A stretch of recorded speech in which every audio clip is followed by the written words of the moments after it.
This video demonstrates how to create a Schoolware account for an active staff member. We start from the Human Resources home.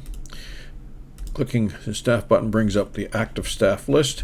We're going to scroll down to Nicole Kidman here in this row, and you'll see that under the accounts she is an X, meaning she does not have a Schoolware account.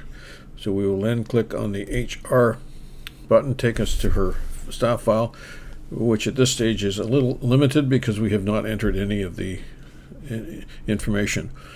Their Schoolware account is available in two locations, both in the quick register and in the profile. We'll show you the profile first. It's sitting here, and the quick register is back in this corner. So we had gone through this section, back through this section, and through here in the quick register. Now we'll complete here, and you'll notice under Schoolware account it says SW is a short term for Schoolware username. If it's empty, there's no account, meaning that we haven't created this yet. Schoolware actually creates a name, taking the person's first name and their last name as their Schoolware name, and sets it up so that it's legible to everyone throughout the entire system. And the next most important thing you must choose is Schoolware Access. That's the reason it's highlighted, meaning that you won't get ahead if you don't choose. You won't be able to move on if without that. So because she's going to be a teacher, we will choose the teaching. It then sets it up. We click on the new Schoolware account. It opens the dialog that tells us her name, the department she's working in, or the access, and it gives us a password. The password is simple. It is your initials plus the time of day it was created, 9:26 in the morning here.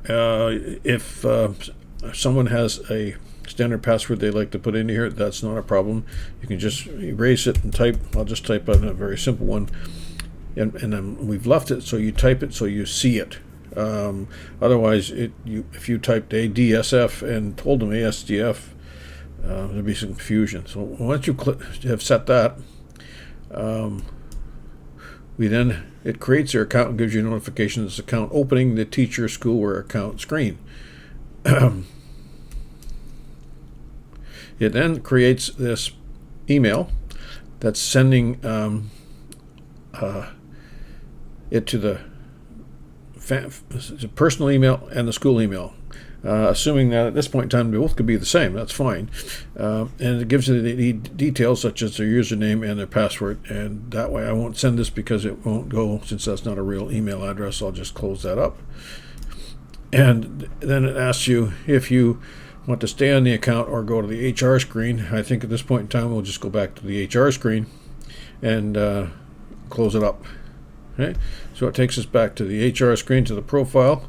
As a difference, you notice that the Schoolware accounts button now has disappeared. We just have this label, and we now have her username and her Schoolware name match.